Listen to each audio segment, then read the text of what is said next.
One of the things that's changed a lot in terms of soybean production in the United States is the use of fungicides versus, say, 10 or 15 years ago. 10 or 15 years ago, there's almost no fungicide used in soybeans. Today, most farmers are using fungicides, and on our own farm, we're going to use fungicide at least twice and maybe even 3 times, depending on how late season things kind of look, because we do get concerned about white mold really late season. Well, there have been so many things that have changed in agriculture just in my lifetime. When you look at soybeans, how many more diseases that we're seeing there that we didn't really see before, and then also this big focus on plant health.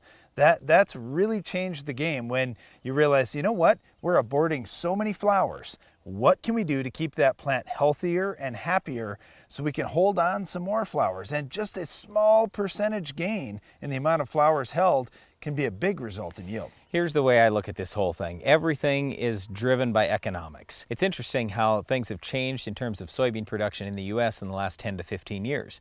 10 to 15 years ago, almost no fungicide was used. Well, today, most soybean farmers are using fungicide, and like on our farm, we're going to use fungicide for sure 2 times and maybe even 3 times. Maybe the biggest factor that has entered into this whole thing is just the simple economics. The soybean price is dramatically higher than it was 10 or 15 years ago. Our yields are higher. And then the other thing is fungicide prices have crashed in the last 2 years. So you could go out literally for $3 an acre is all. So let's say you're out spraying insecticide and foliar fertilizer or something already, so you don't have to make another trip off across the field. You throw the fungicide in. A lot of guys are throwing in a half rate when the beans are small, and a lot of people are reporting pretty good success with that.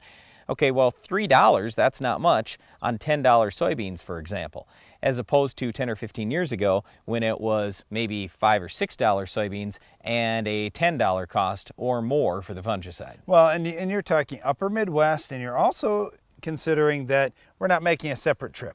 We're putting it in at the same time that we're spraying insecticide, or that's what I'm saying, or herbicide or those kinds of things. Yeah, so it's not, well, we've got to hire a plane now to do this because we can drive through. Yeah, but soybeans. Let's say we even had to spend the money on application. Okay, if we do our own application, we got $3 for application. We've got, even let's say we run full rate and we go $6 or $8. So call it $8 plus 3, that's $11. Well, if a bushel of soybeans is about that much, it's 1 bushel. So all we're asking for is a 1 bushel gain. That's it.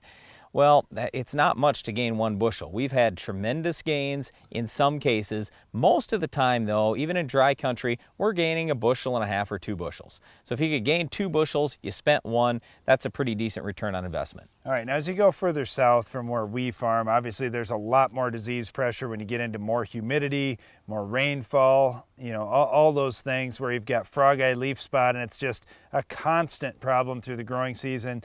You get further south, you've got all kinds of different diseases. So certainly in those types of situations, varietal tolerance really plays a factor in this, just like it does in corn. Guys say, well, sometimes I get big response in corn and sometimes I don't. And you know what? You can go from one field to the next, and different hybrids have different tolerances. It's the same thing in soybeans. You have to be very cautious as you're picking soybean varieties. Hey, what is the disease tolerance for the specific ones I've got in my area? All right, so here's what we suggest you do. Number 1, you're going to have a lot more disease pressure if you have the right weather. So what we're talking about is not drought conditions, basically. We want moisture and moderate temperatures, and that's where we have the most disease issues. Now, I'm not saying we want disease issues. I'm just saying that's when you can expect to get the greatest response from a fungicide. Now, yes, there are the plant health benefits, and that's always there, but the other side is disease. So I like spraying when I have better odds for success. So if it looks like you have the right weather conditions, if it looks like, hey, I've had a history of disease, or there's disease in my general area, it's probably a good idea that you spray. But what are you going to spray? Well, if you've got a white mold issue, that's where Domark is much better. Or certainly you could go to Proline or Endura. They cost a lot more money. Domark's the less expensive option. Otherwise, you've got pretty much every option open to you, whether it's Preax or Stratego Yield, Quilt Excel, Fortix. I mean, you name it, there are all kinds of fungicides out there. And we get asked all the time, well, what's the difference between these fungicides? Is one way better than another? Like Brian said, white mold is one of those diseases that, yeah, you have to pick different fungicides for, and we know which ones are better there.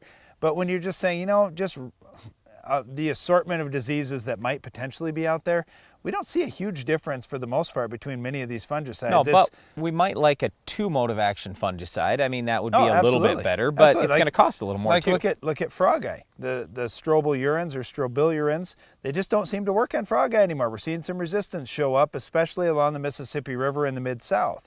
So when you've got that kind of situation going, you want to use either a triazole or an SDHI or a combination that maybe you want that strobilurin in there to try to get the plant health benefits, and then you've got something else in there to stop the frog eye.